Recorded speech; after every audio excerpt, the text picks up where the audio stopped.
ऐसी ही बेहतरीन कहानियाँ सुनने के लिए केपी नॉवल चैनल को लाइक, शेयर और सब्सक्राइब करें। आने वाली कहानियों के बारे में जानने के लिए हमारे टेलीग्राम से जुड़ें। लिंक डिस्क्रिप्शन में है। BTTH disciple cashback system. अध्याय 411 जियामा साम्राज्य में प्रसिद्धि फैलती है। जिस क्षण जियाओयान ने अपनी ताकत जुटानी शुरू की, जियाओ यीजियान की दाहिनी हथेली से एक भूतिया बैंगनी चमक उभरी। लगभग तुरंत उसके शरीर के भीतर जहरीली डूबकी हुई बाहर निकल गई, जबकि आसपास के स्थान की जहरीली ऊर्जाएं अनियंत्रित रूप से उसकी ओर खींची चली गईं। कुछ ही क्षणों में ये ऊर्जाएं उसके सामने संघनित हो गईं और एक विशाल बैंगनी पंजा बन गया, जो जियाओयान के भारी जुबान शासक की नोक से निकलने वाले अर्धचंद्राकार सफेद ऊर्जा ब्लेड के लगभग समान आकार का था। एक पल में पूरा जहरीला कोहरा कारागार बैंगनी तितलियों की भारी उपस्थिति और इन दो विनाशकारी हमलों से उत्पन्न अपार ऊर्जा से भर गया। बाहर से, दूर से इस युद्ध के मैदान को देखने वाले दर्शकों ने अंतरिक्ष में एक चमकदार अर्धचंद्राकार सफेद चमक को भेदते हुए देखा।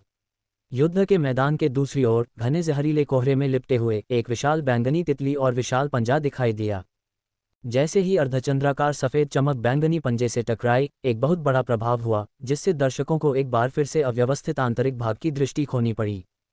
कुछ ही समय बाद आकाश में विशाल ग्रे बैंगनी जेल ने एक असामान्य उतार चढ़ाव दिखाया। जेल के चारों ओर विकृत स्थानिक अवरोध हिंसक रूप से लहरदार होने लगे। कुछ ही क्षणों में लहरें कम हो गईं और विकृत स्थान धीरे धीरे अपने मूल स्थिर रूप में वापस आ गया। जैसे ही क्षेत्र के चारों ओर स्थानिक अवरोध समाप्त हुआ, अंदर फंसा ग्रे बैंगनी जहरीला कोहरा अनियंत्रित रूप से बाहर की ओर फैल गया। जहरीले कोहरे के तेजी से फैलने को देखकर दर्शकों के चेहरे पीले पड़ गए। बहुत दूर से भी कोहरे से एक दमनकारी और बेचैन करने वाली सनसनी फैल रही थी। अगर इसे अनियंत्रित छोड़ दिया जाता तो फैलती हुई जहरीली धुंध यूनलैंड संप्रदाय के मुख्य हॉल के पूरे इलाके को अपनी चपेट में ले लेती। आसपास के शिष्य, कमजोर बुजुर्ग और दर्शक समान रूप से घातक जहरीले बादल में मर जाते। पीछे हटो, सभी लोग तुरंत पीछे के पहाड़ पर चले जाओ। यू लेंग का चेहरा भय से भर गया था, क्योंकि उसने आदेश दिया था। बिना कुछ सोचे समझे वह मुख्य हॉल के ऊपर से उड़ गया, जहरीले धुंध के संपर्क में आने से बचने की पूरी कोशिश कर रहा था। जैसे ही भीड़ घबराकर पीछे हटने वाली थी, फैल रहा ग्रे बैंगनी कोहरा अचानक जम गया। कुछ ही क्षणों बाद, जैसे कि इसके केंद्र से एक शक्तिशाली चूषण बल द्वारा खींचा गया हो, जहरीला कोहरा तेजी से वापस आ गया। कोहरे का हटना आश्चर्यजनक रूप से तेज था। कुछ पलक झपकते ही कोहरा पूरी तरह से पीछे हट गया। जैसे ही जहर छटा, कोहरे के भीतर छिपी दो आकृतियां आखिरकार स्तब्ध दर्शकों के सामने प्रकट हुईं। दूर के आसमान में लटके जियाओ यीजियान और जियाओयान हवा में लटके हुए थे। ऐसा लग रहा था कि उन्हें कोई चोट नहीं लगी है। जियाओयान की ऊर्जा समय बीतने के साथ कमजोर होती जा रही है। ऐसा लगता है कि वह जिस शक्ति का उपयोग कर रहा है वह उसकी नहीं है और लंबे समय तक नहीं चल सकती है, फामा ने टिप्पणी की। उसकी असाधारण आत्मा शक्ति, जो कि साधारण डू राजाओं से कहीं अधिक थी, ने उसे जियाओयान की घटती आभा को महसूस करने की अनुमति दी। फफ्त। जैसे ही भीड़ ने मान लिया कि जियाओयान और जियाओ यीजियान के बीच लड़ाई जारी रहेगी, जियाओयान ने अचानक मुंह में काला खून भर लिया। उसकी त्वचा पर काले धब्बे फैल गए और उसके शरीर में सफ़ेद लपटें बहने लगीं, मानो उसके भीतर कुछ पीछा कर रहा हो। इसके विपरीत जियाओ यीजियान शांत और अप्रभावित दिखाई दिया, स्पष्ट रूप से जियाओयान से बेहतर स्थिति में। याओ लाओ, जो जियाओयान के शरीर को नियंत्रित कर रहा था, जियाओ यीजियान से आंखें मिला रहा था। उसका मन उलझन में था। जब भी वह जियाओयान में ऊर्जा भरता तो वह सावधानीपूर्वक इसे स्थिर सीमा पर बनाए रखता। जियाओयान में ऊर्जा का अतिरेक उसके भीतर याओ लाओ की आत्मा के निशान छोड़ देता। ये अवशिष्ट आत्मा के निशान जियाओयान की आत्मा और शरीर के बीच प्रतिरोध पैदा कर सकते थे। अगर दोनों का विलय सहजता से नहीं हो पाता तो यह जियाओयान के भविष्य के विकास और भलाई के लिए एक बड़ा खतरा बन जाएगा। और याओ लाओ अच्छी तरह से जानता था कि उसकी वर्तमान आत्मा शक्ति अभी मुश्किल से ही ठीक हुई है। अगर वह खुद को और आगे बढ़ाता तो उसकी आत्मा शायद खराब हो जाती, जिससे वह गहरी नींद में चला जाता। इसके अलावा जियाओयान के शरीर में हाल ही में हुई लड़ाई से विषाक्त पदार्थ पहले से ही घुस चुके थे। अगर याओ लाओ भी नींद में डूब गया तो गुरु और शिष्य दोनों ही यूनलैंड पर्वत पर पूरी तरह से बर्बाद हो जाएंगे। इस विचार को ध्यान में रखते हुए याओ लाओ ने लड़ाई जारी रखने के किसी भी विचार को खारिज कर दिया। हे छोटे, तुम बस सभी को ये स्पष्ट करना चाहते हो कि जियाओयान इस बार बिना किसी छिपी परिस्थितियों के वास्तव में पराजित हुआ था। अब जब तुमने अपना लक्ष्य हासिल कर लिया है तो ये बूढ़ा आदमी विदा हो जाएगा। सूखी हंसी के साथ जियाओयान बिना किसी हिचकिचाहट के पीछे हटने से पहले जोर से बोला। एक शूटिंग स्टार की तरह वह जियाओ यीजियान से दूर चला गया और नीचे अंतहीन घने जंगलों में गायब हो गया। याओ लाओ के अचानक पीछे हटने को देखकर जियाओ यीजियान ने उसका पीछा करने का कोई प्रयास नहीं किया। हालांकि उसकी ताकत वर्तमान जियाओयान से अधिक थी, लेकिन ये बहुत अधिक नहीं थी। हालांकि वह उसे हरा सकती थी, लेकिन अगर वह भागने का दृढ़ निश्चयी था तो उसे रोकना वास्तव में मुश्किल होगा। इसके अलावा, जैसा कि जियाओयान ने उल्लेख किया था, उनके संघर्ष ने पहले ही उसका लक्ष्य पूरा कर लिया था, ये साबित करते हुए कि जियाओयान की शक्ति बाहरी ताकतों पर निर्भर थी। इतना ही नहीं, बल्कि उसने उसे घातक जहर भी सफलतापूर्वक दिया था। इस बात की काफ़ी संभावना थी कि जहर सीधे जियाओयान की जान ले लेगा। भले ही अजीब लपटें या अन्य तरीके विषाक्त पदार्थों को साफ कर दें, ये निस्संदेह उसके लिए एक भीषण परीक्षा होगी। जियोयान जिस दिशा में भागा था उससे अपनी नज़र हटाते हुए जियोयिजियान हवा में आगे बढ़ी और धीरे धीरे लियूलिंग और नालन यानरान की ओर बढ़ी। जैसे ही वह भव्य हॉल की ओर बढ़ी, उसके होठों से एक ठंडी और आज्ञाकारी आवाज़ निकली। बुजुर्गों, जियोयान और नालन यानरान के बीच द्वंद्व युद्ध के परिणामों की घोषणा करें। इस समय उसकी आवाज़ में एक निर्विवाद अधिकार था, क्योंकि सभी ने उसकी भयानक शक्ति को प्रत्यक्ष रूप से देखा था। अब तक युनलिंग, जो कुछ क्षण पहले जल्दबाजी में पीछे हट रहा था, ने उसकी बातें सुन ली थीं। वह हवा में रुक गया, घबराहट से पीछे देखा और अंत में तनावपूर्ण आवाज़ में घोषणा करने के लिए मुड़ा, 3 साल का समझौता नालन यानरान जीतता है। जैसे ही युनलिंग की जोरदार घोषणा गूंजी, जियोयिजियान, लियूलिंग, नालन यानरान और किंगलिन ने संप्रदाय के भव्य हॉल के सामने रुकने में कोई समय बर्बाद नहीं किया। इसके बजाय वे तुरंत गुहे के आंगन की ओर बढ़ गए। इस बीच जो लोग युनलैन संप्रदाय में बने रहे, उनके चेहरे पर मिश्रित भावनाएं थीं। मुझे उम्मीद नहीं थी कि जियाओयान इतनी जल्दी गिर जाएगा, जिया जिंगतियान ने अपने लहजे में खेद के भाव के साथ कहा। उसे उम्मीद थी कि जियाओयिजियान की टक्कर देने वाला कोई उभरेगा। आज के बाद ये खबर कि गुहे का शिष्य डू जोंग स्तर का शक्तिशाली व्यक्ति था, निस्संदेह कुछ ही समय में जियामा साम्राज्य में फैल जाएगी और संभवतः जल्द ही पड़ोसी देशों तक पहुंच जाएगी। परिणामस्वरूप जियामा साम्राज्य के भीतर युनलैन संप्रदाय की स्थिति बढ़ जाएगी। यहाँ तक कि शाही परिवार को भी संप्रदाय के साथ अपने व्यवहार पर पुनर्विचार करना होगा। अगर वे युनलैन संप्रदाय को भड़काते हैं तो यह शाही शक्ति में बदलाव का कारण बन सकता है। दूसरी ओर फामा धीरे धीरे उस क्षेत्र के पास पहुंच गया जहां जियाओयान पहले खड़ा था। हवा में लटकी हुई आभा को महसूस करते हुए उसकी अभिव्यक्ति बहुत जटिल हो गई। अध्याय 412, शादी की तारीख तय करना। यह आभा, निस्संदेह यह उस समय के वरिष्ठ की है, लेकिन उसे क्या हुआ? वह अब सिर्फ एक आत्मा शरीर क्यों है? उस जियाओ कबीले के लड़के के साथ रहकर इतनी उत्सुकता से उसकी रक्षा क्यों कर रहा है? फामा ने मन ही मन सोचा। हे फामा, जिया लाओ, क्या तुम दोनों अभी भी गुहे से मिलने की योजना बना रहे हो? है बोडोंग ने सूखी हंसी के साथ पूछा। है बोडोंग का सवाल सुनकर फामा और जिया जिंगतियान अपने विचारों से बाहर निकले। चलो उससे मिलते हैं, हमारे दिलों में स्पष्टता होना बेहतर है, जिया जिंगतियान ने हार मानने के संकेत के साथ जवाब दिया। चलो चलते हैं और देखते हैं। ये देखना दिलचस्प होगा कि उस समय की युवा पीढ़ी कितनी परिपक्व हो गई है। फामा ने बिना किसी आपत्ति के सिर हिलाते हुए सहमति जताई। तो चलो चलते हैं, है बोडोंग ने सहजता से कहा। चूंकि वह पहले भी कई बार गुहे से बातचीत कर चुका था, इसलिए उससे फिर से मिलना अजीब नहीं होगा। कुछ ही देर बाद लियूलिंग और अन्य 3 युनलैन संप्रदाय के भव्य चौक से गुहे के प्रांगण में पहुंचे। हालांकि गुहे वहां नहीं था। चारों ने पीछे के पहाड़ों में 9 रंग की घाटी के रहस्य को उजागर करने से बचने के लिए पहले यहां आने का फैसला किया था। जैसे ही लियूलिंग और उसके 3 साथी आंगन में कदम रखते हैं, अंतरिक्ष के केंद्र में हवा अचानक मुड़ जाती है। कुछ ही क्षणों बाद गुहे और युन विकृत स्थान से प्रकट होते हैं। मास्टर, मालकिन। गुहे और युन को देखकर लियूलिंग, जियोयिजियान, नालन यानरान और किंगलिन ने तुरंत सम्मानपूर्वक सिर झुकाया। मुस्कुराते हुए उनके अभिवादन को स्वीकार करते हुए गुहे और युन ने सिर हिलाया। मास्टर, मालकिन, नालन यानरान और जियो कबीले के लड़के के बीच 3 साल का समझौता समाप्त हो गया है। जियोयान के पास एक आत्मा शरीर है जो उसका अनुसरण कर रहा है। लियूलिंग ने जल्दी से भव्य चौक में घटित घटनाओं को याद किया। मुझे उस जियाओ कबीले के लड़के के साथ रहने वाले आत्मा शरीर के बारे में लंबे समय से पता है, गुहे ने कहा, उसका स्वर शांत और अविचल था। तो मास्टर को पहले से ही पता था। कोई आश्चर्य नहीं कि मालकिन ने आज सुबह मुझे विशेष रूप से एक सुरक्षात्मक आंतरिक कवच उपहार में दिया। नालन यानरान की आंखों में आश्चर्य की झलक दिखाई दी, क्योंकि वह गुहे की दूरदर्शिता पर अंदर ही अंदर आहें भर रही थी। गुरु, क्या हमें अब प्रशिक्षण जारी रखने के लिए घाटी में वापस लौट जाना चाहिए? लियूलिंग ने उत्सुकता से पूछा। अभी नहीं, हमारे पास जल्द ही कुछ मेहमान आने वाले हैं और आपकी मालकिन और मुझे संप्रदाय के भव्य हॉल में कुछ घोषणाएं भी करनी हैं, गुहे ने अपने सिर को थोड़ा हिलाते हुए उत्तर दिया। जैसे ही उसने बात की, उसके बगल में युन का सुंदर चेहरा एक उज्ज्वल और आनंदित मुस्कान के साथ चमक उठा। मेहमान, ये सुनकर चारों शिष्य उत्सुकता से भर गए। हे, आने वाले 3 मेहमान जियामा साम्राज्य के सभी प्रसिद्ध वरिष्ठ हैं।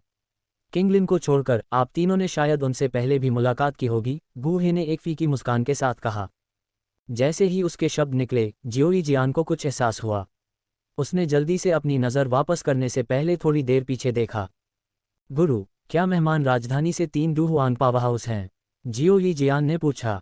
वास्तव में, वे ही हैं। ये आकृतियां जियामा साम्राज्य में प्रभावशाली हैं।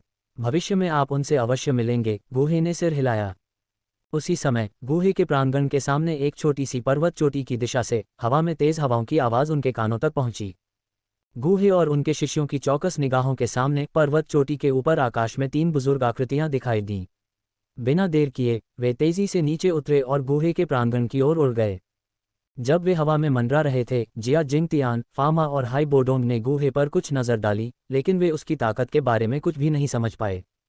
बाहर से गूहे एक साधारण व्यक्ति लग रहा था जिसके पास कोई साधना नहीं थी। हालांकि ये देखते हुए कि उसके शिष्य भी डूजोंग की भयानक ताकत प्रदर्शित करते थे, उनके लिए यह विश्वास करना असंभव था कि गूहे के पास खुद कोई साधना नहीं थी। ऐसी स्थितियों में किसी की शक्ति को महसूस करने में असमर्थता अक्सर संकेत देती है कि ताकत में अंतर इतना बड़ा था कि उनकी धारणा दूसरे के स्तर तक नहीं पहुंच सकती थी। हम तो संप्रदाय के गुरु युन युन भी गूहे के यहाँ हैं। जब उन्होंने गूहे के बगल में आंगन में खड़े युन युन को देखा तो वे तीनों क्षण भर के लिए आश्चर्यचकित हो गए। अपनी आंखों में जिज्ञासा के साथ तीनों जल्दी से आंगन में उतरे। गूहे और उनके शिष्यों के सामने उतरे। साम्राज्य के 3 सम्मानित वरिष्ठों को गूहे के विनम्र स्थान पर क्या लाता है? गूहे ने मुस्कुराते हुए उनका अभिवादन किया। जिया लाओ, हेलाओ, राष्ट्रपति फामा, युन युन ने भी स्वीकृति में सिर हिलाया। गूहे, साम्राज्य भाग्यशाली है कि उसे आप जैसा प्रतिभाशाली युवक मिला है। हम बूढ़े लोग बहुत खुश हैं, इसलिए हमने आपसे मिलने आने का फैसला किया। जिया जिंगतियान ने दिल खोलकर हंसते हुए कहा। जिया लाओ बहुत दयालु हैं। मैं किसी भी तरह के प्रतिभाशाली युवा के रूप में योग्य नहीं हूँ, गूहे ने विनम्रता से अपना सिर हिलाते हुए उत्तर दिया। गूहे, ऐसी विनम्रता की कोई आवश्यकता नहीं है। आपको एक तरफ रखकर भी आपने जिन शिष्यों को चुना है, उन्हें देखें, वे सभी युवा पीढ़ी में असाधारण प्रतिभा वाले हैं। हम बूढ़े लोग ईर्ष्या महसूस करने से खुद को नहीं रोक पाते। फामा ने सीधे तौर पर उनके आने का उद्देश्य बताते हुए कहा। हे, तो आप तीनों मेरे छोटे शिष्यों की वजह से यहाँ हैं, गूहे ने हंसते हुए कहा। फिर वह थोड़ा मुड़ा और एक एक करके अपने शिष्यों का परिचय कराया। ये लियू लिंग है, मेरा सबसे बड़ा शिष्य। यह जियाओई जियान है, मेरा दूसरा शिष्य। मेरा तीसरा शिष्य नालिन यानरान। और मेरा चौथा किंगलिन। चारों का परिचय कराने के बाद गूहे उनकी ओर मुड़ा और कहा, आप किसका इंतजार कर रहे हैं? तीनों वरिष्ठों का अभिवादन करें। गूहे के निर्देशों का पालन करते हुए लियू लिंग, जियाओई जियान, नालिन यानरान और किंगलिन ने बिना किसी हिचकिचाहट के कहा। उन्होंने झुककर सम्मानपूर्वक कहा, तीनों वरिष्ठों को नमस्कार। जियोई जियान को इतना विनम्र और शिष्ट व्यवहार करते देख तीनों वरिष्ठों के मुंह के कोने थोड़े से हिल गए। आखिरकार वह कुछ समय पहले तक काफी डरावनी थी। गूहे, आपके दूसरे शिष्य ने एक बार चुयून साम्राज्य में किसी गुट के संप्रदाय के गुरु होने का दावा किया था। क्या ये सच है? थोड़ी देर की हिचकिचाहट के बाद जिया जिंगतियान ने अपना लंबित प्रश्न उठाया। मैंने उसे यह कहते हुए सुना है। लगभग 1 साल पहले मैंने उसे चुयून साम्राज्य में प्रशिक्षण देने की व्यवस्था की थी। उस दौरान उसने अपना एक छोटा सा संप्रदाय स्थापित किया, गूहे ने सहजता से उत्तर दिया। मैं समझ गया। गूहे के स्पष्टीकरण से जिया जिंगतियान समझ गया कि जियाओई जियान मूल रूप से चुयून साम्राज्य से नहीं थी, जिससे उसे बहुत अच्छा लगा। जैसे ही जिया जिंगतियान और अन्य लोग और सवाल पूछने वाले थे, गूहे ने अचानक युन युन का हाथ पकड़ लिया और मुस्कुराते हुए कहा, वरिष्ठों, चूंकि आप पहले ही आज नालिन यानरान और जियाओ कबीले के लड़के के बीच द्वंद्व देख चुके हैं, तो क्यों न एक और घटना के भी गवाह बने, युन एर के साथ मेरी सगाई। आप दोनों। गूहे के शब्दों को सुनकर तीनों वरिष्ठ एक पल के लिए स्तब्ध रह गए, फिर जल्दी से समझ गए। हंसते हुए जिया जिंगतियान ने कहा, हा, गूहे, आप और संप्रदाय के गुरु युन युन एकदम सही जोड़ी हैं। अगर तुम दोनों पति पत्नी बन जाओ तो ये जिया माँ साम्राज्य के लिए एक खुशी का अवसर होगा। तुम्हारी सगाई की औपचारिकता देखना हमारे लिए सम्मान की बात होगी। अध्याय 413, आधे महीने का वादा। मास्टर मार्शल आंटी से शादी कर रहे हैं। यह अद्भुत है। हम इस दिन का इतने लंबे समय से इंतजार कर रहे थे। ये दृश्य देखने पर लियू लिंग, जियोई जियान, नालिन यानरान और किंगलिन सभी के चेहरे पर खुशी के भाव थे। गूहे के हाथ को कसकर पकड़े जाने पर युन युन का गुलाबी रंग गहरा हो गया और उसकी लाली उसके कानों के आधार तक फैल गई। उसने अपना मुंह थोड़ा खोला और कहा, सम्मानित वरिष्ठों, कृपया थोड़ी देर में संप्रदाय के मुख्य हॉल में चले जाएं। मैं भोज की व्यवस्था करवाऊंगी और तब मेरे गुरु भी एकांत से बाहर आएंगे। मेरे गुरु युन युन का मतलब उस बूढ़े साथी युनशान से है। मुझे पता था कि वह अभी मरा नहीं है। युनलैन संप्रदाय के अब 2 डू पूर्वज हैं। उसकी वह पुरानी पीढ़ी भी अब तक डू पूर्वज स्तर पर पहुंच चुकी होगी। युन युन द्वारा युनशान का जिक्र सुनकर जिया जिंगटियन, फामा और है बोडोंग ने चुपचाप विचार किया। ठीक है, संप्रदाय गुरु युन युन, मुझे युनशान को देखे हुए बहुत समय हो गया है। उस बूढ़े आदमी में असाधारण धैर्य है जो दशकों से सिर्फ साधना पर ही बिता रहा है। जिया जिंगटियन ने प्रशंसा से आह भरते हुए सिर हिलाया। वास्तव में संप्रदाय गुरु युन युन, फामा और है बोडोंग ने एक स्वर में कहा। युन युन से अपनी सगाई की घोषणा करने के बाद गुहे ने जिया जिंगटियन और अन्य लोगों के साथ सहजता से बातचीत जारी रखी। हालांकि उन्होंने उनकी स्पष्ट जिज्ञासा के बावजूद अपने साधना स्तर के बारे में कोई भी विवरण प्रकट करने से परहेज किया। दोपहर तक गुहे, युन युन, जिया जिंगटियन, है बोडोंग, फामा और 4 शिष्य सभी युनलैन संप्रदाय के मुख्य हॉल में पहुंच गए।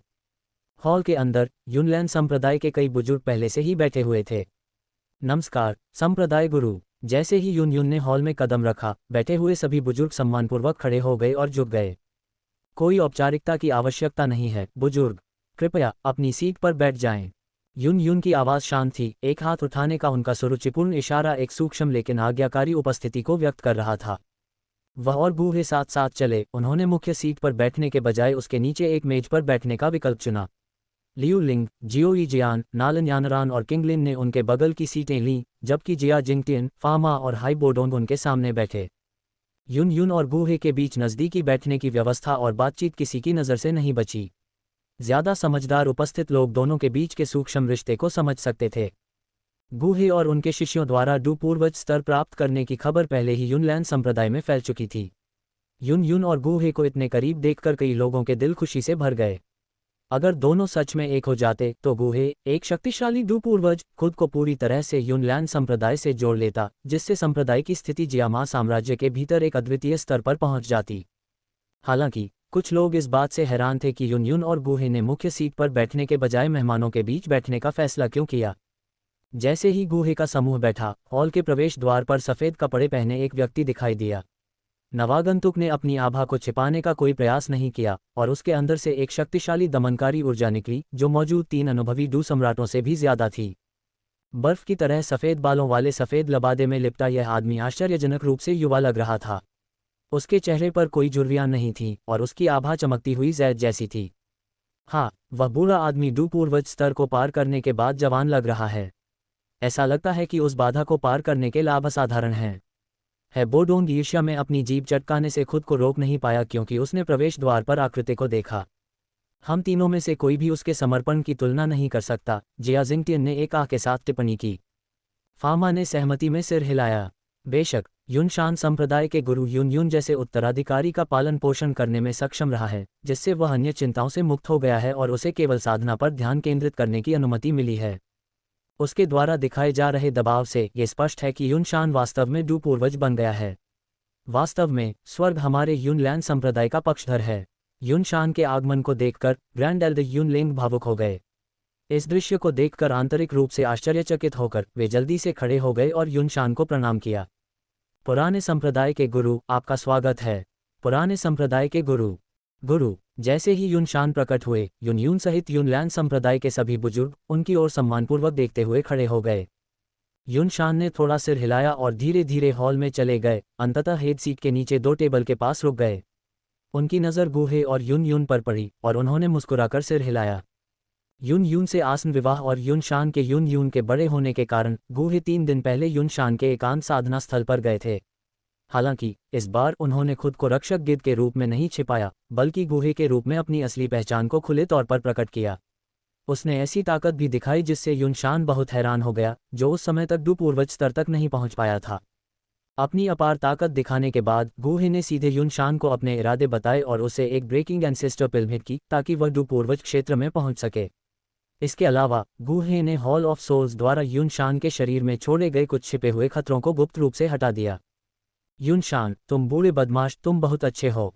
जिया जिंगटियन ने युनशान से ईर्ष्या भरे लहजे में बात की। डू पूर्वज स्तर तक पहुंच बनाना और हम पुराने दोस्तों से मिलने की जहमत भी नहीं उठाना।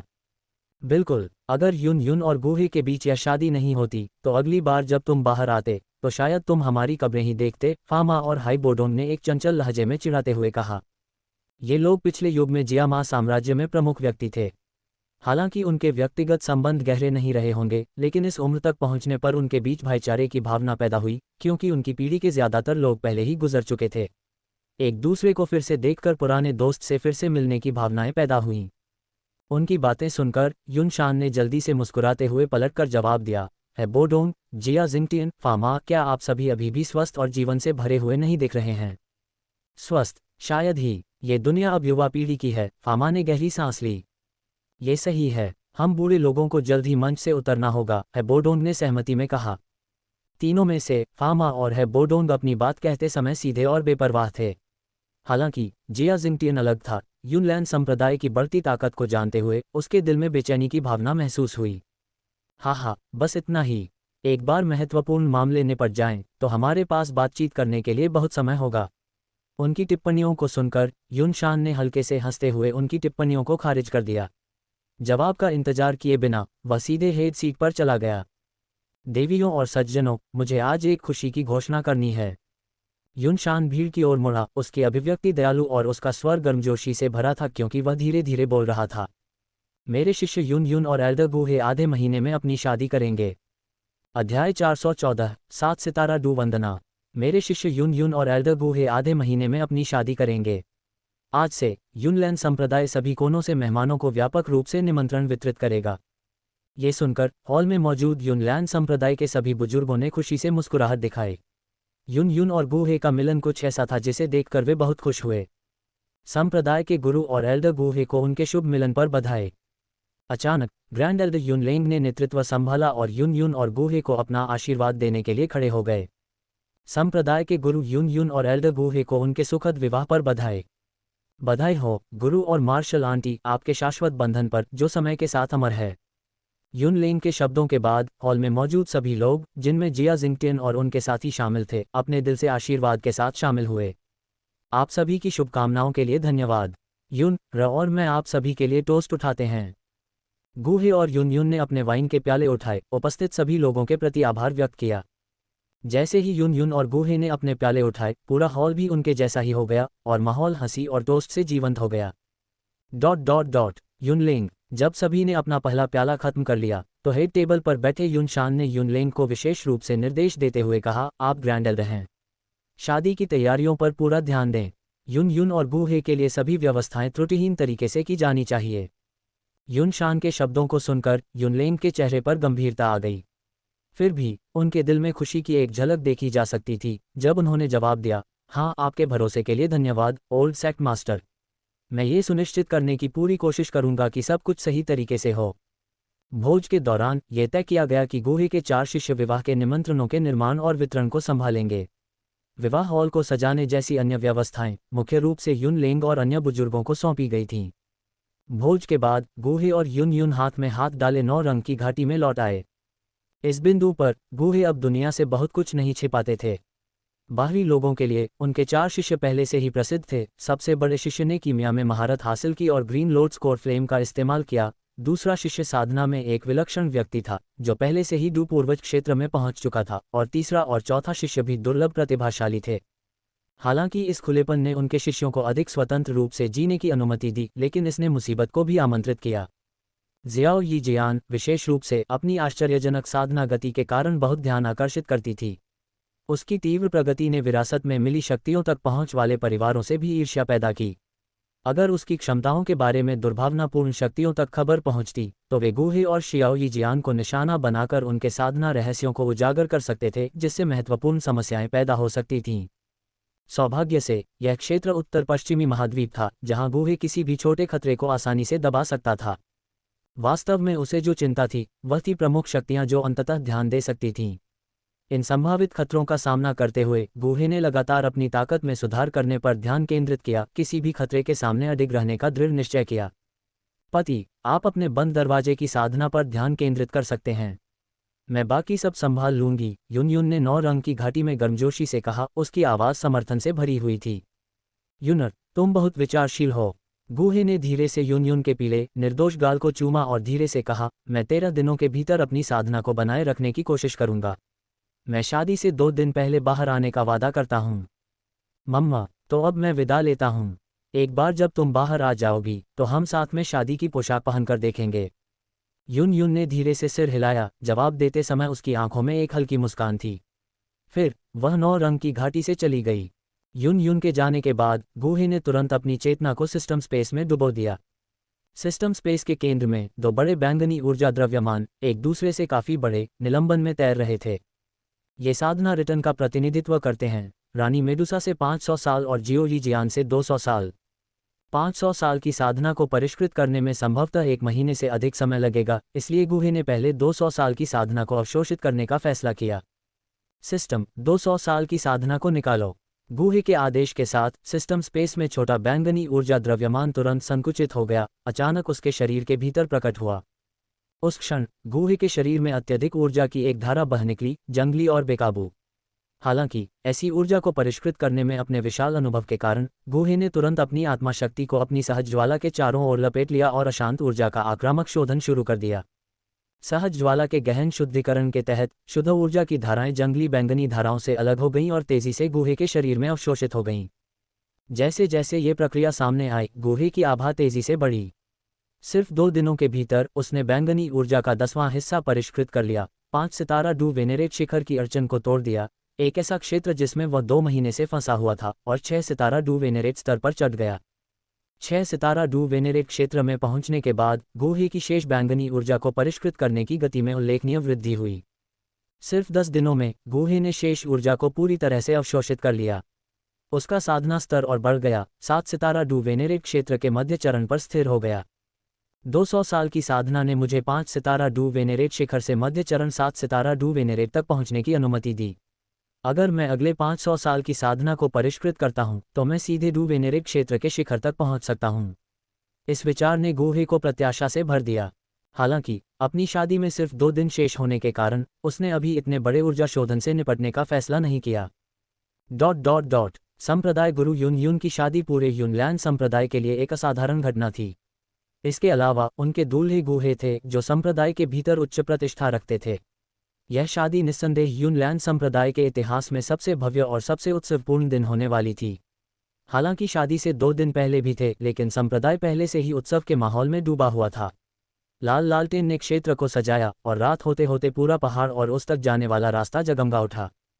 इस शानदार रोशनी वाली शाम को गूहे के 4 शिष्य पहाड़ की चोटी पर एक मंडप में एकत्र हुए। ग्रैंड एल्डर यूनलेंग ने बताया कि सभी निमंत्रण भेजे जा चुके हैं, उनमें से 1000 से ज्यादा। गुरु और मार्शल आंटी की शादी अविश्वसनीय रूप से जीवंत होने वाली है, मंडप के एक तरफ बैठे लियू लिंग ने उत्साह से कहा। मास्टर ने कहा कि शादी में शामिल होने वाले सभी लोगों को उपहार के रूप में 3 स्तरीय गोली मिलेगी। जियामा साम्राज्य के इतिहास में ऐसी उदारता कभी नहीं देखी गई। मार्शल आंटी का मास्टर से विवाह करना कुछ ऐसा है जिससे अनगिनत लोग ईर्ष्या करेंगे। नलन यानरान ने आसमान में उगते चांद को देखते हुए उत्सुकता से कहा। उसके शब्दों के बाद किंगलिन ने कहा, मार्शल आंटी बहुत सुंदर हैं। ये तथ्य कि मास्टर ने उन्हें जीत लिया है निश्चित रूप से कई लोगों को ईर्ष्या करेगा। अध्याय 415 गूहे की भव्य शादी। यानरान, मास्टर और मालकिन की शादी के बाद तुम्हारे कंधों पर जिम्मेदारी और भी भारी हो जाएगी। तुम्हें यूनलान संप्रदाय इतने बड़े संगठन का प्रबंधन करना होगा। जियाओ यिक्सियन ने अचानक टिप्पणी की। कोई और रास्ता नहीं है। एक बार मालकिन और मास्टर की शादी हो जाने के बाद शायद उन्हें संप्रदाय चलाने में ज्यादा दिलचस्पी नहीं होगी। मेरे पास इस बोझ को उठाने के अलावा कोई विकल्प नहीं है। नालन यानरान ने जवाब दिया। उसकी आवाज में बेबसी झलक रही थी। उसके हाव भाव से पता चलता था कि वह यूनलान संप्रदाय का नेतृत्व संभालने के लिए विशेष रूप से इच्छुक नहीं थी। ज़ेयान एरचू यून साम्राज्य की शासक है, फिर भी वह इतने बड़े साम्राज्य का प्रबंधन सहजता से करती है। यानरान, तुम उसके उदाहरण का अनुसरण करने की कोशिश कर सकती हो। नालन यानरान और जियाओ यिक्सियन के बीच बातचीत सुनने के बाद लियू लिंग ने सुझाव दिया। लियू लिंग का सुझाव सुनकर नालन यानरान चुप हो गई। वरिष्ठ भाई, यूनलान संप्रदाय को मालकिन ने यानरान को सौंपा था। इसे इतनी लापरवाही से नहीं लिया जा सकता क्योंकि मैं चूयून साम्राज्य में मामलों को संभालती हूँ, जियाओ यिक्सियन ने अपना सिर हिलाते हुए समझाया। मैं समझ गई। उस मामले में मेरे पास एक और सुझाव है। स्थिति को समझने के बाद लियू लिंग ने कहा, चून की मालकिन ने संप्रदाय के नेता का पद तुम्हें यानरान को सौंप दिया है, तो तुम खुद एक प्रशिक्षु क्यों नहीं ले लेते? फिर भविष्य में तुम अपने प्रशिक्षु को पद सौंप सकते हो। क्या इससे सब कुछ पूरी तरह से हल नहीं हो जाएगा? ओह वरिष्ठ भाई, आपके सुझाव को लागू होने में कम से कम 10 साल और लगेंगे। लियू लिंग के दूसरे सुझाव को सुनकर नालन यानरान, जियाओ यिक्सियन और किंगलिन सभी ने एक साथ अपनी आंखें घुमाईं। तो फिर वरिष्ठ भाई, आपकी योजनाओं के बारे में क्या? क्या आप खेती करने के लिए 9 रंग की घाटी में रहने जा रहे हैं, या आप पहले स्टोन डेजर्ट सिटी वापस जाएंगे? नालन यानरान ने अचानक पूछा। लियू लिंग ने कुछ देर सोचा और फिर झिझकते हुए जवाब दिया, मैं पहले स्टोन डेजर्ट सिटी जाऊंगा। मैंने वहां अपने भाइयों से वादा किया था कि मैं वापस आऊंगा। भविष्य के लिए मेरी योजना सबसे बड़ा भाड़े का समूह बनाने की है। सबसे बड़ा भाड़े का समूह? क्या आप जियामा साम्राज्य के सबसे बड़े समूह की बात कर रहे हैं, या आपका मतलब पूरे महाद्वीप में सबसे मजबूत भाड़े के समूह से है? जियाओ यिक्सियन ने धीरे से पूछा, उसकी आंखों में मनोरंजन की झलक दिख रही थी। तो सीनियर ब्रदर की इतनी बड़ी महत्वाकांक्षाएं हैं? नलान यानरान और किंगलिन तुरंत ही प्रशंसक बन गए और लियू लिंग को प्रशंसा से देखने लगे। अभी कुछ भी तय नहीं हुआ है। अपनी उम्मीदें इतनी ऊंची मत रखो। लियू लिंग ने अजीब तरह से अपना हाथ हिलाया, उनकी प्रतिक्रियाओं से शर्मिंदा होकर। हाँ, सीनियर ब्रदर, हम गंभीर हैं। आपको खुद पर विश्वास करना चाहिए। हालांकि जियाओ यिक्सियन हंस रही थी, लेकिन उसके हाव भाव गंभीर थे। हाँ वरिष्ठ भाई, मुझे लगता है कि गुरु के मार्गदर्शन से और अगर हम कड़ी मेहनत करते हैं तो हम सभी एक दिन इस महाद्वीप के शिखर पर खड़े हो सकते हैं। नालन यानरान ने जियाओ यिक्सियन के साथ सहमति में सिर हिलाया। इसके बाद किंगलिन ने भी कहा, ये सही है वरिष्ठ भाई, मुझे आप पर विश्वास है। आप ये कर सकते हैं। ठीक है, चूंकि आप सभी मुझ पर इतना विश्वास करते हैं, इसलिए मैं इस लक्ष्य की ओर प्रयास करूंगा। लियू लिंग ने हल्की सांस छोड़ी और मुस्कुराया। वरिष्ठ बहन जियानर, हमने बहुत बात की है, लेकिन आपने अपनी योजनाओं का उल्लेख नहीं किया है। मुझे वास्तव में उम्मीद है कि आप हमेशा चूयून साम्राज्य में नहीं रहेंगी। ये जियामा की शाही राजधानी से बहुत दूर है। नालन यानरान ने अनिच्छा के संकेत के साथ जियाओ यिक्सियन की ओर देखा। ठीक है यानरान, एक बार हमारी ताकत में सुधार होने के बाद ये दूरी इतनी बड़ी नहीं लगेगी। शायद भविष्य में हम कुछ ही घंटों में दोनों देशों के बीच यात्रा कर सकेंगे। जियो यिक्सियन ने बेपरवाही से जवाब दिया। इसके अलावा मैं चूयू साम्राज्य में सिर्फ एक पर्यवेक्षक हूँ। मैं छोटे मोटे मुद्दों को हुआयन और दूसरों को संभालने के लिए छोड़ देता हूँ। मैं अपना ज़्यादातर समय यूनलान संप्रदाय में बिताऊंगा। ये बहुत बढ़िया है। उस स्थिति में हमारी बहनगिरी बरकरार रहेगी और हम हमेशा साथ रह सकते हैं। नालान यानरान ने खुशी से कहा, जियो यिक्सियन के जवाब पर सिर हिलाते हुए। मेरे बारे में क्या वरिष्ठ भाई, वरिष्ठ बहन? कोई मेरी योजनाओं के बारे में क्यों नहीं पूछ रहा है? उस समय किंगलिन ने अपनी ठुड्डी को अपने हाथ पर टिकाया, थोड़ा दुखी दिख रही थी और धीरे से कहा, मेरे बारे में क्या? कोई मेरी योजनाओं के बारे में नहीं पूछ रहा है। तुम किंगलिन, तो फिर हमें बताओ तुम्हारी क्या योजनाएं हैं? लियू लिन ने हल्की मुस्कान के साथ किंगलिन को देखने के लिए अपना सिर घुमाया। वरिष्ठ भाई, मुझे लगता है कि मैं अभी तक इसका पता नहीं लगा पाया हूँ। लियू लिंग और अन्य लोगों की चौकस निगाहों के नीचे किंगलिन ने बहुत देर तक हिचकिचाहट दिखाई, लेकिन कोई स्पष्ट इरादा नहीं बता सका। इसके बारे में चिंता करना बंद करो। अगले 2 वर्षों तक आपको 9 रंग की घाटी में रहकर साधना करनी चाहिए। 2 साल बाद तभी मास्टर आश्वस्त महसूस करेंगे। वरिष्ठ भाई, आप झूठ बोल रहे हैं। पिछली बार आपने ऐसा नहीं कहा था। लियू लिंग के शब्दों को बीच में रोकते हुए किंगलिन ने झुंझलाहट में अपने गाल फुलाए, फिर खड़ी हुई और गुस्से में मंडप से बाहर भाग गई। थोड़ी देर में गुहे और यून की भव्य शादी का दिन आ गया। इस दिन यूनलान संप्रदाय मेहमानों के आने जाने से गुलजार था, जिससे एक जीवंत और उत्सव का माहौल बन गया। जैसे जैसे सूरज आसमान में ऊपर चढ़ता गया, यूनलान पर्वत पर जश्न का माहौल अपने चरम पर पहुंच गया। अनगिनत जयकारे और हंसी एक ही हर्षित गर्जना में विलीन हो गई, जो स्वर्ग को चीरती हुई प्रतीत हुई। यूनलान संप्रदाय के भव्य हॉल के सामने विशाल चौक को भव्य रूप से जीवंत लाल रंग से सजाया गया था। लाल औपचारिक वस्त्र पहने यूनलान संप्रदाय के शिष्य लाल रंग की लहरों की तरह घूम रहे थे, जिससे दृश्य उत्साह से भर गया। चौक के केंद्र में एक भव्य विवाह मंच था, जो बहुत पहले बनकर तैयार हो गया था। मंच के शीर्ष पर यूनशान सम्मान की सीट पर गर्व से बैठे थे। उनका चेहरा मुस्कुराहट से भरा हुआ था, क्योंकि वे जश्न मनाने आए कई मेहमानों से बात कर रहे थे। मंच के नीचे गुहे पहले से ही एक चमकीले लाल औपचारिक वस्त्र पहने हुए थे। आज वे विशेष रूप से तरोताजा दिखाई दिए। उनका व्यवहार प्रसन्न था, क्योंकि अनगिनत शुभचिंतक उन्हें घेर कर बधाई देने के लिए अपने कप उठा रहे थे। श्री गुहे, बधाई हो आपको और संप्रदाय के गुरु यून को जल्द ही ढेर सारे बच्चे होने की शुभकामनाएं। गुहे, आप और संप्रदाय गुरु यून एक साथ खुशी से बूढ़े हो जाएं। आज उपस्थित मेहमानों में जियामा साम्राज्य के सबसे प्रभावशाली व्यक्तियों में से लगभग 70 से 80% शामिल थे। उनमें शाही परिवार की राजकुमारी याओ ये और राजकुमारी याओ यू, शाही राजधानी के 3 महान परिवारों के सदस्य और कीमियागर एसोसिएशन के 100 से अधिक कीमियागर शामिल थे। दुल्हन आ गई है। बधाई के अंतहीन कोरस के बीच हलचल भरे चौक में अचानक एक स्पष्ट आवाज गूंजी। तुरंत अन्य आवाजें शांत हो गईं और सभी की नजरें घोषणा के स्रोत की ओर मुड़ गईं। वहां लाल शादी की पोशाक पहने एक आश्चर्यजनक आकृति दिखाई दी। उसका चेहरा लाल मोतियों के पर्दे से पूरी तरह ढका हुआ था, जिससे उसकी विशेषताएं स्पष्ट हो रही थीं। दर्जनों सुंदर परिचारिकाओं से घिरी हुई वह शादी के मंच की ओर शान से बढ़ी, जैसे चांद सितारों से घिरा हो। गुरु, दुल्हन आ गई है। आप जल्दी से जाकर उसका अभिवादन क्यों नहीं करते? बूहे के बगल में खड़े लियू लिंग ने दुल्हन की ओर इशारा करते हुए मजाकिया लहजे में कहा। लियू लिंग की बातें सुनकर बूहे मुस्कुराया और मेहमानों को आशीर्वाद देते हुए विनम्रता से सिर हिलाया। फिर वह जल्दी से यून यून की ओर बढ़ा। मास्टर, मालकिन आज बहुत खूबसूरत लग रही हैं। क्या आपको अभी से उनका घूंघट उठाने की इच्छा हो रही है? अध्याय 416 भव्य विवाह। दुल्हन के पीछे परिचारिकाओं के रूप में तैयार नालन यानरान और जियाओ यिक्सियन ने गूहे को चिढ़ाते हुए लाल रिबन थमा दिया। हम बाद में तुमसे हिसाब चुकता करेंगे। गूहे ने क्रोध का दिखावा किया और मुस्कुराते हुए उनके हाथों से रिबन छीन लिया। यून, क्या हम चलें? गूहे ने धीरे से यून यून से कहा। हाँ पति। यून यून, उसका चेहरा लाल घूंघट के नीचे छिपा हुआ था, उसने हल्के से सिर हिलाया। फिर नवविवाहित जोड़े ने हाथ में हाथ डाले धीरे धीरे अनगिनत दर्शकों की निगाहों के सामने शादी के मंच की ओर अपना रास्ता बनाया। हाँ, आज मेरे प्रिय प्रशिक्षु की शादी है। मैं आप सभी का तहे दिल से शुक्रिया अदा करता हूँ कि आप दूर से यहाँ आए। युनलान संप्रदाय की ओर से मैं अपना आभार व्यक्त करता हूँ। शादी के मंच पर युनशान ने नीचे जोड़े को देखकर मुस्कुराया और फिर चौक में मेहमानों को संबोधित करने के लिए अपनी आवाज़ ऊंची की। युनशान के शब्द सुनकर भीड़ में बधाई की लहरें गूंज उठीं। युनलान संप्रदाय के वर्तमान संप्रदाय गुरु हैं, जो काफ़ी प्रतिष्ठा वाला पद है। हालांकि गूहे की स्थिति और उपलब्धियों के साथ वह एक आदर्श जोड़ी है। वास्तव में बराबरी के लोगों के बीच एक मिलन है, युनशान ने एक संतुष्ट मुस्कान के साथ टिप्पणी की। मंच के नीचे गूहे ने खुद को बधाई देने में व्यस्त कर लिया, अपने चेहरे पर खुशी को छुपाने में असमर्थ। आज मैं आप सभी के सामने आधिकारिक तौर पर घोषणा करता हूं कि मेरे प्रिय प्रशिक्षु यून यून अब गूहे से विवाहित हैं।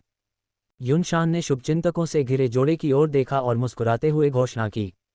शादी के मंच पर जोड़े को लक्षित करते हुए जयकारों और बधाई की लहरों के साथ चौक एक बार फिर गूंज उठा। आसमान की ओर देखते हुए युनशान ने अपना हाथ हिलाया और दिल खोलकर हंसा। शुभ घड़ी आ गई है।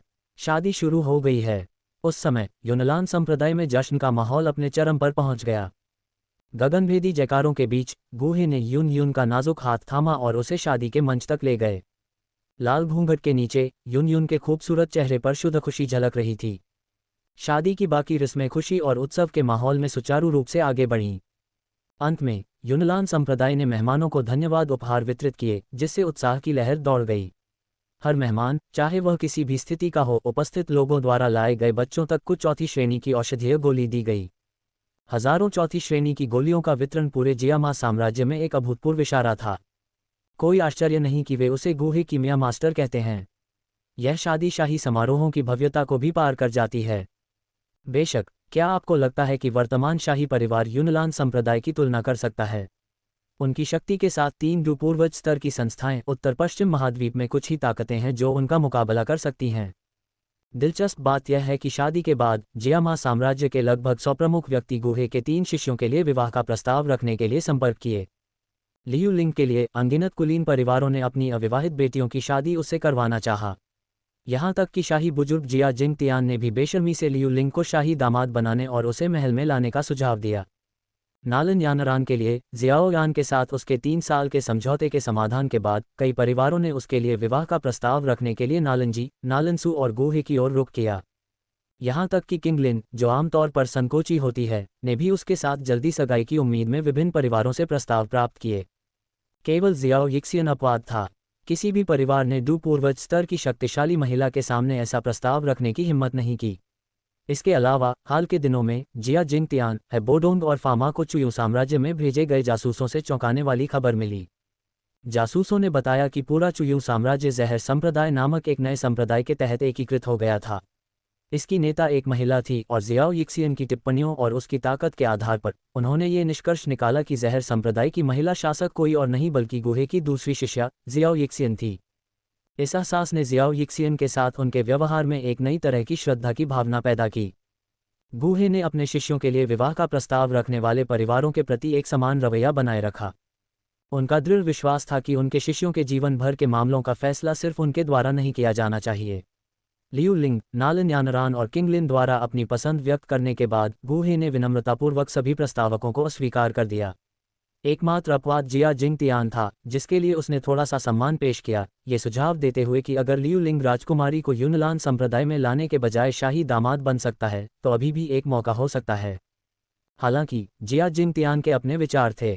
लियू लिंग को शाही दामाद बनाने का उनका इरादा उसे शाही परिवार से बांधना था। अगर राजकुमारी की शादी इसके बजाय यूनलान संप्रदाय में कर दी जाती तो इच्छित प्रभाव काफ़ी कम हो जाता।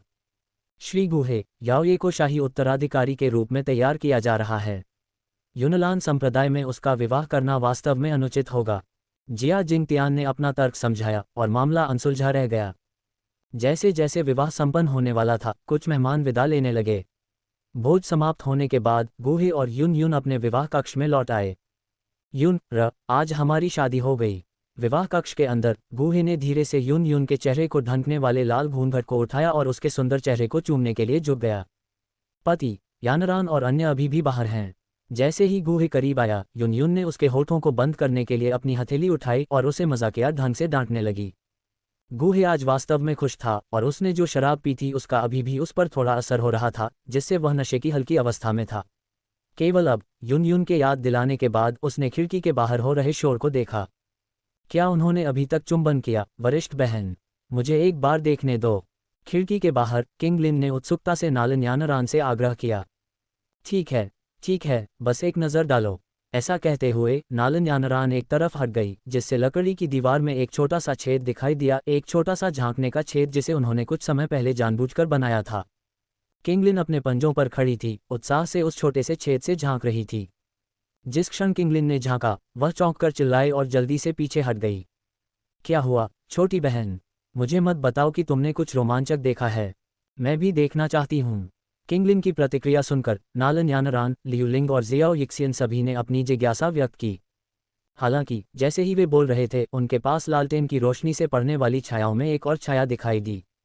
भागो, हमें खोज लिया गया है। छाया को देखते हुए लियू लिंग चिल्लाया और पीछे देखे बिना भाग गया। वरिष्ठ भाई, हमारा इंतजार करो। नालन यानरान, ज़ियाओ यिक्सियन और किंगलिन को जल्दी ही एहसास हो गया कि क्या हुआ था और हंसी मजाक और चिढ़ाने के बीच वे भी भाग गए। ये छोटे छोटे उपद्रवी। लियू लिंग और अन्य लोगों को भागते हुए देखकर गुहे ने मुस्कुराते हुए अपना सिर हिलाया। थोड़ी देर की हंसी के बाद वह शांति से दुल्हन के कमरे में वापस आ गया। इस बार उसने कमरे के अंदर एक सीलिंग फॉर्मेशन बनाया ताकि यह सुनिश्चित हो सके कि उन्हें फिर से परेशान न किया जाए। यूनर, क्या हम अपनी शादी की रात शुरू करें? अपना लाल औपचारिक लबादा उतारते हुए गुहे धीरे धीरे यून यून के पास गया, जो बिस्तर के किनारे बैठा था। अध्याय 417, 9 सितारा डू वेनेरेट के शिखर तक पहुंचना। गुहे और यून यून की शादी को 7 दिन हो चुके थे और यूनलान संप्रदाय के भीतर उत्सव का माहौल कुछ हद तक कम हो गया था। 9 रंग की घाटी में गुहे ने अपनी भव्य शादी के बाद पहली बार अपने चारों शिष्यों को इकट्ठा किया था। इस समय लियू लिंग, ज़ियाओ यिजियान, नालन यानरान और किंगलिन गुहे और यून यून के सामने खड़े थे। गुहे की नज़र नालन यानरान पर टिकी हुई थी जब वह धीरे धीरे बोल रहा था। यानरान, आज से तुम्हारा गुरु यूनलान संप्रदाय को पूरी तरह से तुम्हें सौंप देगा। क्या तुम तैयार हो? तैयार हो। मैं संप्रदाय नेता के रूप में अपने कर्तव्यों को अवश्य पूरा करूंगा।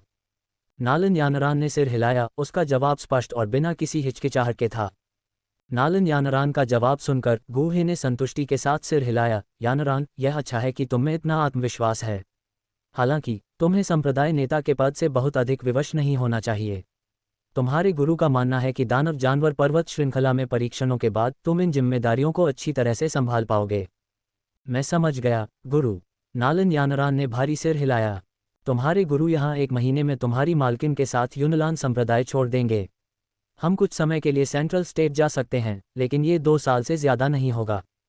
यूनलान संप्रदाय के संप्रदाय नेता के रूप में नालन यानरान के सफल होने के मामले को समझाने के बाद गुहे ने अपने आगामी यात्रा कार्यक्रम के बारे में कुछ शिष्यों से बात की। सेंट्रल स्टेट उस क्षेत्र को उत्तर पश्चिमी महाद्वीप से अनगिनत गुना ज़्यादा विशाल कहा जाता है।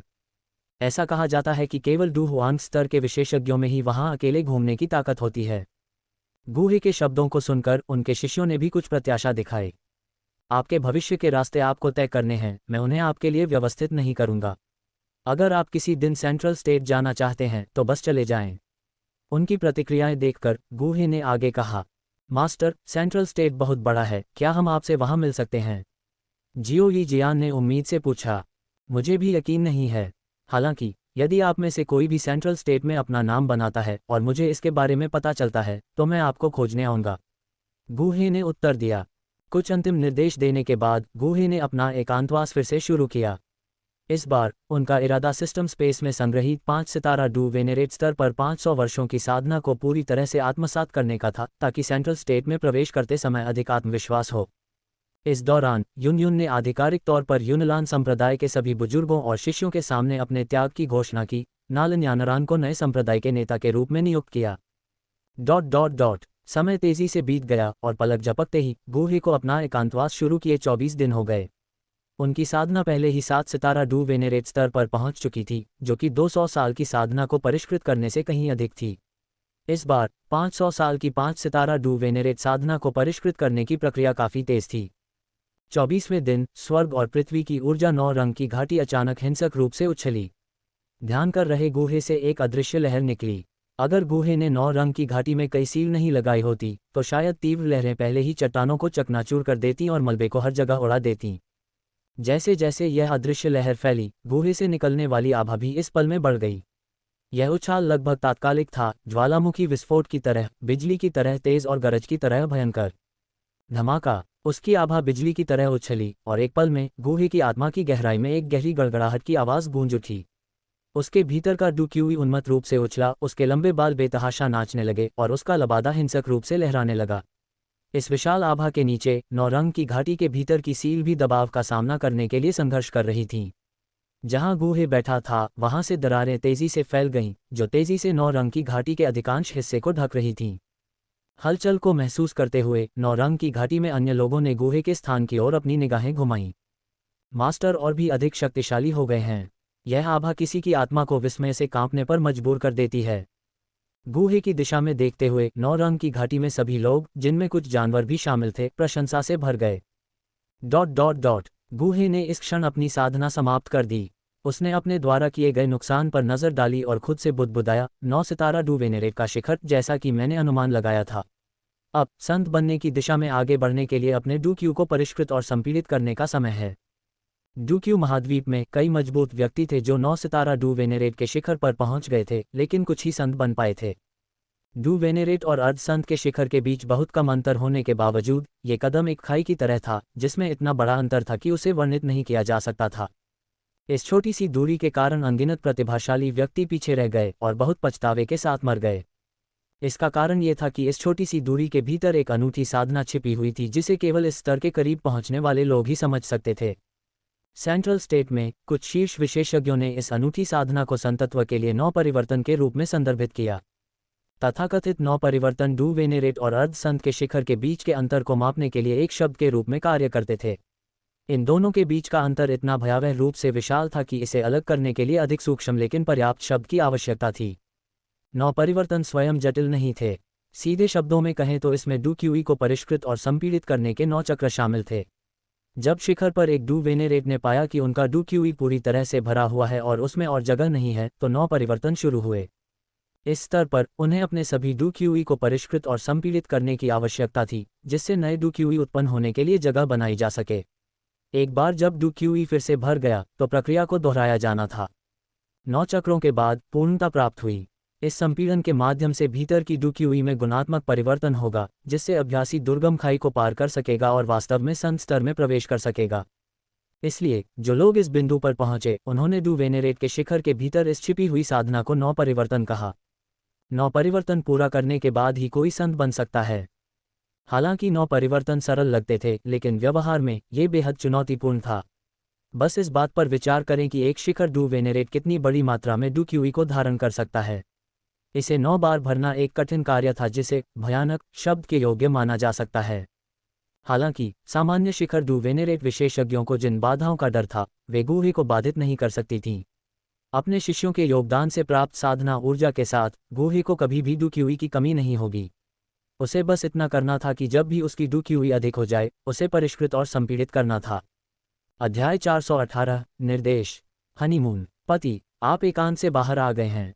गुहे को बाहर आते देख उसके कपड़े कुछ फटे हुए थे। युन युन उसके पास गया और उसे नए वस्त्र पहनाने में मदद की।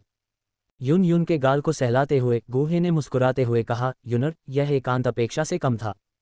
तुम्हारा वर्तमान साधना स्तर क्या है, पति? युन युन ने उत्सुकता से पूछा। 9 सितारा डू वेनेरेट का शिखर, संत बनने से बस एक कदम दूर। गुहे ने ईमानदारी से उत्तर दिया। युन युन से ऐसी बातें कभी नहीं छिपाईं। संत बनने से बस एक कदम दूर। गुहे का उत्तर सुनकर युन युन चकित रह गई। उसने कहा, संत बनने का मतलब वास्तव में महाद्वीप के शिखर पर खड़ा होना है। पति, तुम अद्भुत हो। बेशक, तुम्हारा पति अद्भुत है। मुस्कुराते हुए गुहे ने युन युन को अपनी बाहों में खींच लिया। उसके हाथ अनजाने में उसके नाजुक शरीर पर घूम रहे थे। अगले ही पल वे दोनों सीधे अपने कमरे में दिखाई दिए, जेड बिस्तर पर लिपटे हुए। 4 घंटे बाद गुहे और युन युन आखिरकार छोटी सी इमारत से बाहर निकले। उनके बाल बड़े करीने से व्यवस्थित थे। अपनी आध्यात्मिक शक्ति को थोड़ा बढ़ाते हुए गुहे ने देखा कि लियूलिंग, जियोईजियान, नालान यानरान और किंगलिन सभी 9 रंग की घाटी में थे। लियूलिंग, तुम चारों यहाँ आओ। एक आवाज़ उनकी आत्माओं की गहराई से गूंजती हुई प्रतीत हुई, जो लियूलिंग और अन्य लोगों के दिमाग में गूंज रही थी। गुहे की पुकार सुनकर चारों शिष्य जल्दी से उसके सामने इकट्ठे हुए। लियूलिंग, 2 सितारा डू राजा। जियान, 4 सितारा डू पूर्वज। यानरान, 4 सितारा डू राजा। किंगलिन, 6 सितारा डू ग्रैंड मास्टर। बुरा नहीं है, ऐसा लगता है कि आप चारों ने लगन से प्रशिक्षण लिया है। उनके वर्तमान साधना स्तरों की जांच करते हुए गुहे ने उनकी प्रगति देखी और संतोष के साथ उनकी प्रशंसा की। गुहे ने फिर से अपनी कुछ साधना ऊर्जा उनमें स्थानांतरित की, जिससे उनका स्तर और बढ़ गया। इसके बाद उनके साधना स्तर थे। लियूलिंग, शीर्ष 7 सितारा डू किंग। जियोईजियान, आरंभिक 6 सितारा डू पूर्वज। नालन यानरान, शीर्ष 5 सितारा डू किंग। किंगलिन, 1 सितारा डू स्पिरिट। उनमें से लियूलिंग का मूल स्तर नालन यानरान से कम था, लेकिन लियूलिंग ने ग्रीन लॉर्ड स्कोर फ्लेम को परिष्कृत करके डू किंग तक पहुंच बनाई थी, जिसने उसके शरीर को संयमित किया। इसके अतिरिक्त उसने गुहे के समान ही उच्च स्तरीय स्वर्गीय ज्वाला तकनीक का अभ्यास किया, जिससे वह हस्तांतरित ऊर्जा को अधिक प्रभावी ढंग से अवशोषित कर सका। नालन यानरान को हाल ही में 2 स्थानांतरण प्राप्त हुए थे, इसलिए उसने जो ऊर्जा अवशोषित की वह अपेक्षाकृत कम थी। किंगलिन ने गुहे को भी निराश नहीं किया। कम उम्र में ही वह पहले ही डू स्पिरिट के स्तर पर पहुंच चुकी थी। उसकी विकास दर इतनी प्रभावशाली थी कि अगर दूसरे लोग जानते तो वे उसकी प्रतिभा को जियोईजियान से बेहतर मानते। धन्यवाद गुरु, अपनी साधना ऊर्जा को हस्तांतरित करने के लिए। उनकी ताकत एक बार फिर काफी बढ़ गई और लियूलिंग और अन्य लोग उत्साह से भर गए, गुहे को सम्मान और कृतज्ञता से देखते हुए। बाहर यात्रा करते समय अपनी असली ताकत को आसानी से प्रकट न करें। आपकी तेज वृद्धि दूसरों को बहुत आश्चर्यजनक लगेगी, और अगर बुरे इरादे वाले लोगों ने देखा तो यह अनावश्यक परेशानी ला सकता है। गुहे ने अपनी ऊर्जा स्थानांतरित करने के बाद उन्हें सावधान किया। हाँ मास्टर, हम याद रखेंगे।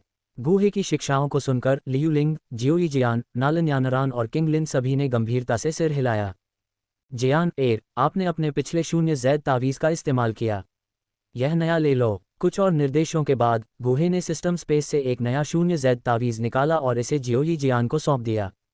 धन्यवाद मास्टर। जियोईजियान ने गंभीरता से ज़ैद तावीज़ स्वीकार किया और उन्हें फिर से धन्यवाद दिया। एक बार पहले 0 ज़ैद तावीज़ का इस्तेमाल करने के बाद वह इसका मूल्य समझ गई थी। किसी महत्वपूर्ण क्षण में गुहे के प्रक्षेपण को बुलाना निश्चित रूप से किसी भी संकट को संभाल सकता है। यानरान, मुझे लगता है कि आपकी बड़ी बहन और भाई ने आपको 0 ज़ैद तावीज़ का उपयोग करने के अपने अनुभवों के बारे में बताया है ना? चूंकि नालान यानरान शिष्यों में से एकमात्र थी जिसने अपने पिछले परीक्षणों के दौरान 0 ज़ैद तावीज़ का उपयोग नहीं किया था, गुहे ने उसे इस पर जोर दिया। गुरु, मुझे याद है। दानव जानवर पर्वत श्रृंखला में घटना की पुनरावृत्ति नहीं होगी। नालान यानरान ने गुहे के शब्दों का गंभीरता से उत्तर दिया। अच्छा, कल आपकी मालकिन और मैं अस्थायी रूप से युनलान संप्रदाय को छोड़ देंगे। आप तीनों अपनी इच्छानुसार करने के लिए स्वतंत्र हैं। किंगलिन, आपको अभी पहाड़ छोड़ने की अनुमति नहीं है। ये अंतिम शब्द कहने के बाद गुहे ने युन युन का हाथ थामा और छोटी इमारत की ओर चल दिया। पीछे रह गई किंगलिन ने अपना मुंह थोड़ा खोला लेकिन कुछ नहीं कहा। छोटी बहन, क्या मैंने आपको नहीं बताया? गुरु आपको अभी जाने नहीं देंगे। दरअसल, नौरंगीन घाटी में रहना मैं सुनना नहीं चाहता। ये निश्चित रूप से आपके द्वारा पहले कही गई बातों के कारण है वरिष्ठ भाई कि मास्टर मुझे जाने की अनुमति नहीं दे रहे हैं। किंगलिन की असहाय अभिव्यक्ति को देखकर लियूलिंग ने उसे सांत्वना देने की कोशिश की, लेकिन उसने अपने कान बंद कर लिए और उसके बोलने से पहले ही भाग गई। इसका मुझसे क्या संबंध है? किंगलिन की प्रतिक्रिया देखकर लियूलिंग केवल असहाय होकर मुस्कुरा सकती थी। अगले दिन युनलान संप्रदाय से 100 मील दूर आकाश में युन युन और गूहे एक विशाल हजार झांक जानवर के ऊपर हाथ में हाथ डाले खड़े थे। युन युन की बेहद पतली कमर को पकड़े हुए गूहे खुशी से मुस्कराते हुए आगे की ओर इशारा करते हुए कहा, युनर, इस बार मैं एक उचित हनीमून के साथ आपकी भरपाई करना चाहता हूँ। पति, हनीमून क्या होता है? गूहे के मुंह से यह अपरिचित शब्द सुनकर युन युन ने उत्सुकता से उसकी ओर देखा। ओह, हनीमून जब हम साथ में यात्रा करते हैं, किसी और चीज़ के बारे में नहीं सोचते, सिर्फ महाद्वीप के नज़ारे का आनंद लेते हैं, गूहे ने समझाया। युन युन ने गूहे के कंधे पर धीरे से झुककर एक प्यारी सी मुस्कान दिखाई। ठीक है, मैं तुम्हारे साथ हनीमून पर जाऊंगी, पति। इस बार गूहे ने सीधे अंतरिक्ष में यात्रा नहीं की क्योंकि वे रास्ते में नज़ारे देखने से चूक जाते। अंतरिक्ष यात्रा के बिना भी गूहे और युन युन की गति अभी भी अविश्वसनीय रूप से तेज थी। काले स्केल वाले बर्फ के सर्प की पीठ पर गूहे ने कुछ विशेष सामग्रियों का उपयोग करके लगभग 4 या 5 झांग आकार का एक सफ़ेद घर बनाया। ये डिज़ाइन उनकी यादों से कुछ वास्तुशिल्प शैलियों के बहुत करीब था। लिविंग रूम में फर्श से छत तक पैनोरामिक खिड़कियां थीं। अन्य क्षेत्रों में एक इंडोर स्विमिंग पूल और एक छत वाला बगीचा शामिल था। ऐसे माहौल में दोनों को बहुत सुकून महसूस हुआ। जब वे सुंदर दृश्य देखते तो वे अस्थायी रूप से रुक जाते और एक रात चुपचाप उस सुंदर जगह पर बिताते। इस इत्मीनान से आधा महीना जल्दी ही बीत गया। गूहे और युन युन पहले ही जियामा साम्राज्य की सीमाओं को छोड़ चुके थे। इस समय वे ब्लैक कॉर्नर क्षेत्र ब्लैक प्लेन के प्रवेश द्वार पर थे। यहाँ का दृश्य लगभग एक समान काला था और न तो गूहे और न ही युन युन का वहाँ रहने का कोई इरादा था। हालांकि उस समय गूहे ने आगे कुछ परिचित आभाओं को महसूस किया। अध्याय 419 सोल हॉल की हरकतें। जी, मैंने कभी नहीं सोचा था कि इतनी दूर की जगह पर इतनी शक्तिशाली आत्मा होगी। तुम्हें पकड़कर वापस हॉल में लाने से मुझे निश्चित रूप से सम्मानित व्यक्ति से इनाम मिलेगा। एक सुनसान काले मैदान पर लगभग 100 लोगों के कारवां ने पाया कि उनका रास्ता एक खतरनाक आभा बिखेरते हुए काले कोहरे के ढेर से अवरुद्ध हो गया था। जैसे ही धुंध से भयानक आवाज निकली, कारवां में सभी के दिलों में डर बैठ गया।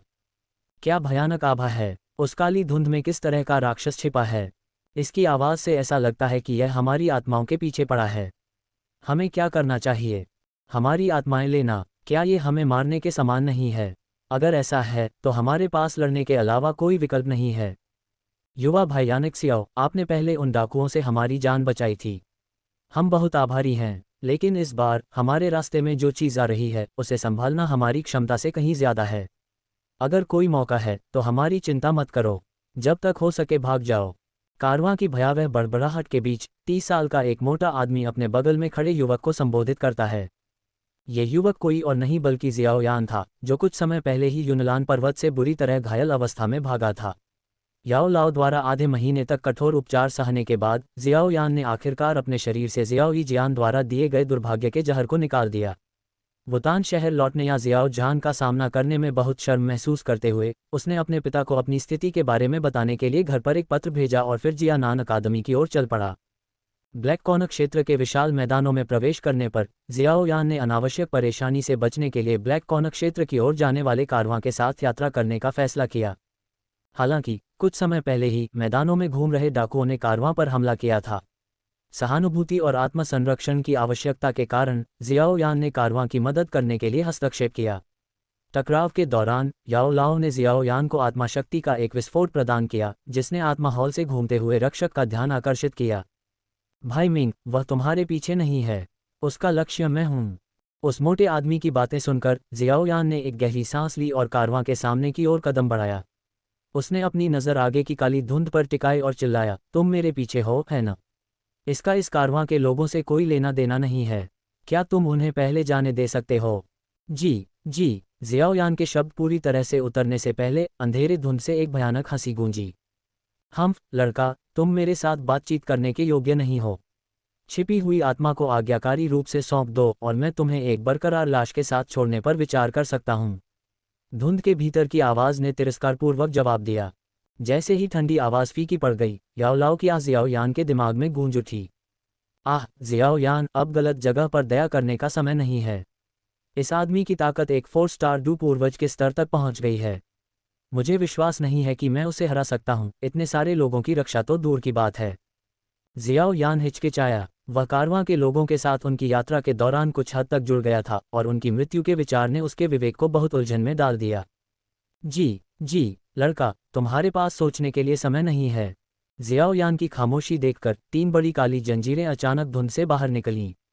प्रत्येक जंजीर से एक ठंडी भयावह आभा निकल रही थी, जिससे कारवां के सदस्य डर से कांप रहे थे। मुझे खेद है भाई मिंग, आज जियाओ यान शक्तिहीन है। जैसे ही 3 जंजीरें उसकी और कारवां की ओर बढ़ीं, जियाओ यान ने असहाय भाव से अपनी आंखें बंद कर लीं। जब जियाओ यान ने अपनी आंखें खोलीं तो उसकी पुतलियां पीली पड़ गई थीं। ये स्पष्ट था कि उसका शरीर अब याओ लाओ की आत्मा के नियंत्रण में था। याओ लाओ के लिए खतरे का सामना करते हुए जियाओ यान अब अपनी भावनाओं को अपने कार्यों को निर्धारित करने नहीं दे सकता था। उसने अपना निर्णय ले लिया था, याओ लाओ को नियंत्रण लेने देना और इस रहस्यमय दुश्मन से बच निकलना। जहां तक दूसरों का सवाल है, उन्हें अपनी किस्मत पर निर्भर रहना होगा। बूम! जैसे ही जियाओ यान की पुतलियां सफ़ेद हुईं, उसके दाहिने हाथ में एक विशाल काला शासक प्रकट हुआ। एक व्यापक गति के साथ इसने हवा का एक भयंकर झोंका उत्पन्न किया जो आने वाली काली जंजीरों से जोर से टकराया। काले शासक और जंजीरों के बीच टकराव ने ऊर्जा की एक शक्तिशाली लहर भेजी, जिससे एक भयंकर तूफान पैदा हुआ जिससे कारवां के सदस्य डर के मारे तितर-बितर हो गए और सभी दिशाओं में भागने लगे। जियाओ यान के शरीर को नियंत्रित करते हुए याओ लाओ ने अपनी हड्डी को ठंडा करने वाली लौ को प्रकट करने से परहेज किया। लौ बहुत ही स्पष्ट थी और याओ लाओ को डर था कि इसे उजागर करने से अंतहीन पीछा होगा। जी प्रभावशाली, आपने मेरे एक प्रहार को रोकने में कामयाबी हासिल की। हालांकि आपके जैसे आत्मा शरीर के खिलाफ मेरे पास आपसे निपटने के लिए बहुत सारे तरीके हैं। काली धुंध के भीतर की आकृति ने एक अजीब सी हंसी निकाली और धुंध हिंसक रूप से बढ़ने लगी। ये तेजी से आकाश में एक काले बादल में संघनित हो गया, जिसने सूरज की रोशनी को अवरुद्ध कर दिया। एक पल में एक बार उज्ज्वल और खुला घास का मैदान अंधेरे में डूब गया। रहस्यमय व्यक्ति की शक्ति का प्रदर्शन आकाश को ढककर कारवां के सदस्यों में और भी अधिक भय पैदा कर दिया, जो पहले से ही अंधाधुंध भाग रहे थे। कुछ लोग दमनकारी माहौल के आगे झुक गए और वहीं बेहोश हो गए। जैसे जैसे काले बादल घिरते गए, रहस्यमयी आकृति गायब होती गई, पतली हवा में गायब होती गई। पूरा इलाका खौफनाक सन्नाटे में डूब गया। ये देखकर जियाओ यान ने गहरी भौहें सिकुड़ी, उसकी आंखें सावधानी से भर गईं। इस बिंदु पर स्थिति इतनी बढ़ गई थी कि उसके पास हड्डी को ठंडा करने वाली लौ को छोड़ने के अलावा कोई विकल्प नहीं था। यदि आप मुझे हड्डी को ठंडा करने वाली लौ को प्रकट करने के लिए मजबूर कर रहे हैं, तो आज इस आत्मा हॉल रक्षक को यहाँ रहना चाहिए। एक खामोश आह के साथ जियाओ यान ने अपनी हथेली से एक ठंडी आभा को बहने दिया। एक पीली सफ़ेद लौ ने कुछ समय के लिए आसपास के अंधेरे को रोशन कर दिया। जैसे ही यह भड़की, जियाओ यान के पूरे शरीर को अपनी भूतिया चमक में समाहित कर लिया। अगले ही पल, बिना किसी चेतावनी के, जियाओ यान ने पीछे की ओर एक शक्तिशाली मुक्का मारा, जो खाली लग रहा था। जैसे ही उसकी मुट्ठी हिली, उसके चारों ओर की प्रबल आत्मिक शक्ति आगे की ओर बढ़ गई। मुक्का अंतरिक्ष में ही गूंजने लगा, साथ ही एक अजेय बल भी था जिसने क्षेत्र को हिला दिया और एक हिंसक झोंका बाहर की ओर भेजा। धमाका! जहां मुक्का लगा, वहां अचानक एक काली छाया दिखाई दी। दोनों ने मुक्का मारा और टकराव ने सभी दिशाओं में झटके भेजे, जो आकाश में दबी हुई गड़गड़ाहट की तरह गूंज रहे थे। चीख! इस आदान प्रदान के प्रभाव में जियाओ यान को पीछे हटने के लिए मजबूर होना पड़ा। उसका शरीर पीछे की ओर खिसक गया और उसके मुंह के कोने से खून की एक धार बह निकली। हड्डी को ठंडा करने वाली ज्वाला, क्या तुम याओ चेन हो? टक्कर के बाद काली छाया ने ज्वाला को पहचानते हुए आश्चर्य से बात की। एक पल बाद वह एक बार फिर उन्मत्त हंसी में फूट पड़ी। अध्याय 420, हड्डियों को ठंडा करने वाली ज्वाला।